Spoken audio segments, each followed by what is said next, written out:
Kita akan kembali ke sebuah titik balik dalam sejarah umat manusia, ke semenanjung Arab sekitar 1400 tahun yang lalu.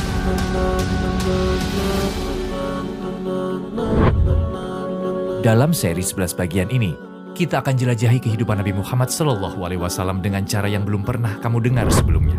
Kadang kita akan berada di masa-masa awal turunnya wahyu. Dalam pertemuan rahasia umat muslim di Darul Arqam, di lain waktu kegembiraan akan meningkat, sebagaimana kita menyaksikan Umar radhiyallahu an berjalan tanpa rasa takut menghadapi para penyembah berhala di Mekah. Siapa yang membunuh Muhammad akan kuberi 100 unta merah dan hitam. Inilah yang terjadi pada orang-orang yang taat kepada Muhammad. Anggap ini sebagai peringatan. Akan ada saat di mana kita merasa sedih dan menitikkan air mata. Ada kalanya kita merasa takut, dan ada kalanya kita tak bisa menahan senyum. Namun sebagian besar, hati kita akan dipenuhi kedamaian. Dari kisah seorang nabi yang menunjukkan cara menemukan jalan, bahkan di titik terendah sekalipun, kita akan belajar mengatasi jalan buntu dalam hidup kita sendiri. Kita tak hanya akan melihat peristiwa ini lalu melupakannya, kita juga akan berusaha memahami makna mendalam di baliknya. Perjalanan ini akan membawamu ke suatu jalan yang baru dan menemukan kembali jati diri sejatimu. Inilah kisah tentang manusia yang paling dicintai Allah. Seorang pria yang rela mengorbankan seluruh hidupnya untuk umatnya, yang dikhianati dan difitnah oleh orang-orang munafik berulang kali. Akan ada saat di mana dia kelaparan selama berbulan-bulan, dan saat di mana dia kehilangan orang yang dicintai, lalu menguburkannya dengan tangannya sendiri. Dia selalu mengajak orang-orang kembali kepada cahaya dan petunjuk, tapi balasannya, dia justru dilempari batu. Aku belum pernah melihat siapapun membawa kejahatan dan keburukan sebanyak ini pada keluarganya sendiri seperti yang kamu lakukan. Dia menghadapi upaya pembunuhan yang tak terhitung jumlahnya, tapi dia tak menyerah pada misinya bahkan sedetik pun. Dan pada akhirnya Allah akan memenuhi janjinya kepada hambanya yang setia. Kita memulai perjalanan 23 tahun yang belum pernah disajikan sebelumnya. Kita akan menyaksikan kisah seorang pria luar biasa yang memulai perjuangan ini sendirian, melawan seluruh dunia, dan kini memiliki lebih dari 2 miliar pengikut. Jika kamu sudah siap, mari kita mulai.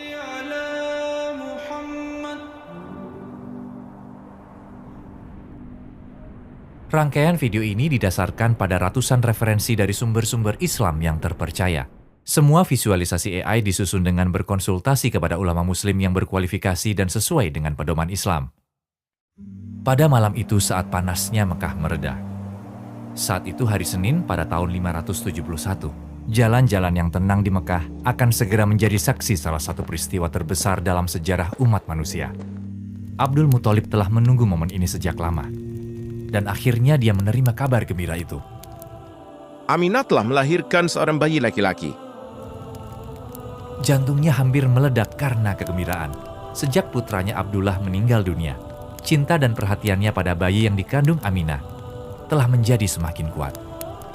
Bayangkan saja malam itu, Abdul Muthalib bergegas pulang, dengan lembut menggendong cucu laki-lakinya yang baru lahir di pelukannya, lalu berjalan menuju Ka'bah. Dia bersyukur pada Tuhannya, berdoa padanya, dan memberi nama bayi itu Muhammad.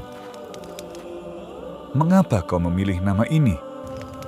Karena aku ingin Allah dan manusia memujinya. Nama ini telah diberitahukan kepada Aminah dalam sebuah mimpi. Saat dia menceritakan hal ini pada Abdul Muthalib, dia memutuskan untuk memberikan nama itu. Berhasil melahirkan dengan selamat sesuai amanah yang ditinggalkan oleh suaminya Abdullah. Hal itu membawa kedamaian dan kenyamanan yang besar bagi Aminah. Dahulu kala di Mekah, merupakan tradisi umum untuk mengirim bayi ke ibu menyusui, wanita yang akan menyusui dan merawat mereka, agar mereka bisa menjauh dari iklim Mekah yang keras untuk beberapa waktu. Tentu saja terpisah dari bayi barunya, itu sangat sulit bagi seorang ibu. Namun ada 2 alasan penting untuk hal ini. Alasan pertama adalah kesehatan bayi. Seperti yang telah disampaikan, iklim di Mekah tak ideal untuk bayi baru lahir. Alasan kedua untuk membantu anak mengembangkan kemampuan berbahasa yang kuat dan kemampuan berbicara. Pada masa itu, kefasihan berbicara dan komunikasi yang efektif berada di jantung masyarakat Arab.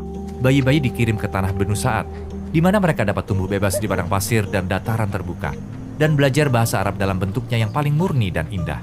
Para ibu menyusui dari daerah itu biasanya mencari bayi dari keluarga kaya dan keluarga bangsawan.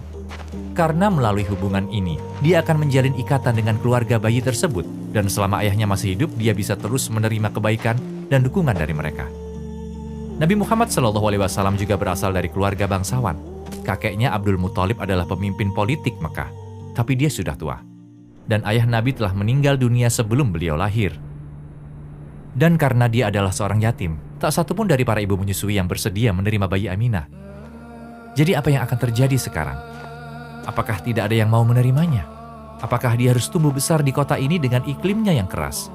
Aminah berdiri di sana tanpa daya, menyaksikan para ibu menyusui mengambil bayi-bayi itu satu persatu dan meninggalkan Mekah. Sementara itu sepasang suami istri bernama Halimah dan Harith tiba lebih lambat daripada yang lain. Karena hewan tunggangan mereka lemah dan tua, mereka harus bergiliran menungganginya. Jadi mereka tidak bisa sampai tepat waktu. Halimah mencari dan mencari, tetapi dia tak dapat menemukan siapapun di Mekah yang mau memberikan bayinya kepadanya. Selain semua kesulitan yang dia alami untuk sampai ke sana, sekarang dia akan pulang dengan tangan kosong. Di negeri mereka juga terjadi kelaparan, dan mereka bahkan kesulitan untuk memenuhi kebutuhan makan mereka sendiri. Semua masalah yang datang berturut-turut ini membuatnya sangat kesal. Karena ia diliputi oleh semua pikiran ini, tiba-tiba dia bertemu dengan seseorang. Itu adalah Abdul Muthalib. Setelah mereka mengobrol beberapa saat, dia mengetahui situasi cucunya. Lalu dia bertanya kepada suaminya Harith, apa pendapatnya? Aku tidak bisa menemukan bayi untuk disusui. Dan aku tidak ingin pulang dengan tangan kosong di depan yang lain. Tidak ada salahnya membawanya. Mungkin Allah akan menganugerahi kita berkah dan kebaikan karena dia. Berkah terbesar muncul tepat di hadapannya saat dia sama sekali tidak mengharapkannya. Namun Halimah masih belum menyadari betapa berharganya harta karun yang baru saja ia temukan. Di sisi lain, pikirkan tentang situasi Aminah. Dia telah kehilangan suami tercintanya dan tidak sempat meletakkan bayi mereka ke pelukan suaminya sekalipun. Dan sekarang di atas semua itu dia juga akan berpisah dengan anaknya. Namun dia tidak punya pilihan lain. Dengan air mata berlinang, dia menyerahkan amanah Abdullah, Muhammadnya, kepada Halimah. Dia akan berpisah dari putranya untuk waktu yang sangat lama. Dia tidak akan bisa mencium aroma tubuhnya atau memeluknya. Dia tidak akan ada di sana untuk menyaksikan langkah pertamanya atau mendengar kata-kata pertamanya. Bagi seorang ibu, berpisah dari bayinya hanya selama 1 jam pun sangat menyakitkan.